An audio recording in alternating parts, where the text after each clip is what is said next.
His fight was with the past in an attempt to stave off the future, when it should have been in the present where all the living took place.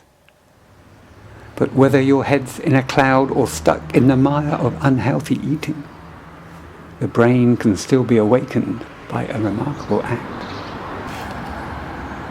But what was it that moved him to write down his thoughts? The fact that everyone was dying a premature death.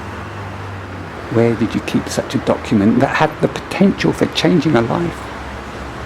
In the open, of course, right in front of your eyes. But no one was searching. They were waiting for the scientists to come up with a miracle pill. But the subtlety was in the title, Improving on Pritikin. Who's going to click on that? Well, his girlfriend did, and she emailed it to him, and his interest was piqued. It was like he'd happened upon a great food conspiracy, and like the best conspiracies, its revelation was so startling that it was difficult to conceive how it had been kept a secret for as long as it had. It started when a Nobel Prize-winning doctor propounded his discovery that a cell could not offload its waste when sat in an environment of protein and fat. So the cell mutated and became obsessed with its own survival. Pure science fiction. But that's what the best fiction was. All based on fact. Why else could man not reproduce vitamin C? Because he evolved in a land that was laden with fruit. I hate you. I hate you, the man cried. I hate you because I like my eggs, bread and meat. How do I get enough protein? How much protein do you want? Mother Nature gives a newborn baby just 6%. That doesn't seem much.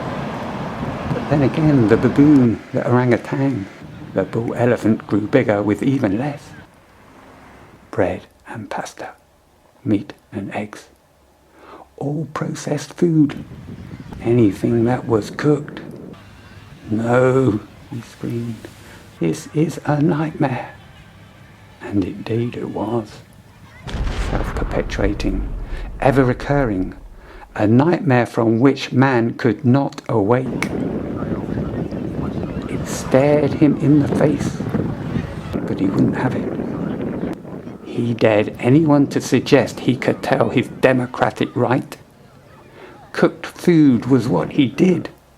It was what he was. And unfortunately, that was the case. White blood cells were trying to fight the infection.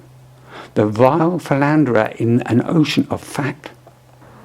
The blood laboured through the calcified arteries that were fast silting up. The enzymes that helped digestion had been burnt in the pot. Only raw fruit was excused. In fact, raw fruit was the only thing that could help. No, that can't be right. But indeed it was. Only raw fruit and vegetables provided no toxic shock. It was a blasphemy to the food industry, a singular affront, a direct attack on all that was good and holy. Food had to be cooked. Meat was what made Britain great. The barbecue made the Australian man. Hamburger and soft drink an American way of life. But whatever their provenance, they all contributed to the underlying cause, toxemia, the mother of all diseases, the poisoning of blood. It's too bizarre to dwell upon, too much of a change. It will be dismissed if even considered as delusional self-help. But a cure for cancer does not exist, only its prevention, and there is the rub. God bless those who have returned to Eden and left behind the chef who cooks out the enzymes and the carnivore who eats of the beast. The story of man is complicated, but his demise when it comes will be as simple as eating animal fat and protein, and not enough fruit.